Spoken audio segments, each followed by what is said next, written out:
رب العالمين. بسم الله الرحمن الرحيم. Sunana Shamsu.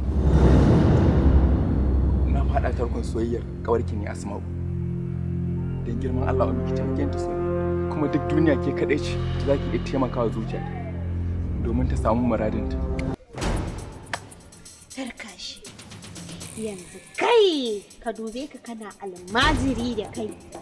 Ka sake ka faɗa soyayyar nata. Wallahi ummi inda kin san halin da zuciyata take ciki da irin bugun da take yi. Da kin taimake ni.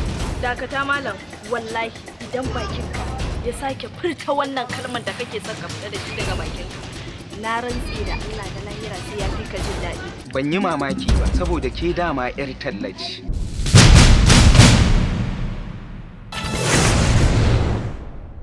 Ya allazi wahidi, ya ina sadaka, ya yunwa ba ta da hankali.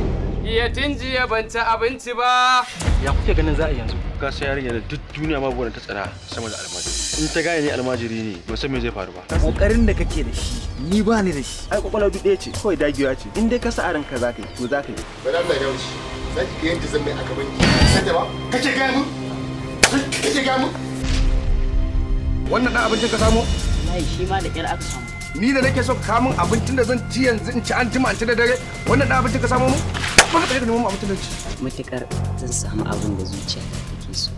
Babu abin da ban iya. Kana nufin ko da hakan zai saka rasa rayuwa? Tabbas ko da hakan zai zama ƙarshen numfashi na a duniya. Kai shiru, ke ma ki shiru. Dan ba haka ba wannan abin zai iya janyo wata matsala daban. Wallahi za ni bara ne. Kin san ba mu daɗe daga tashi da karatunmu na asuba ba. Na shi bani da ko sisi ballantana in taimake ka. Sai da ce mana galibi a wajensa muke zuwa mu nemi tarbiyya.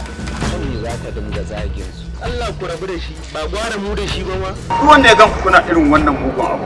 Wallahi tallahi ba ku da daraja a aure. A sararriyar zuciya ku ya kamata ku aika ma wannan sabon saboda ingantaccen zuciya ta fi kafinta a sa wannan sabon.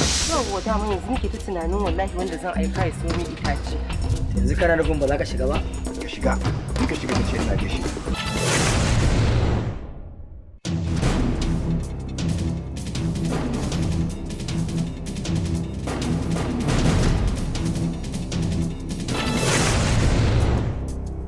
Kana so ka ce baka ga ɗalibai na ba? Gaskiyar magana babu wani labari game da wannan yaro.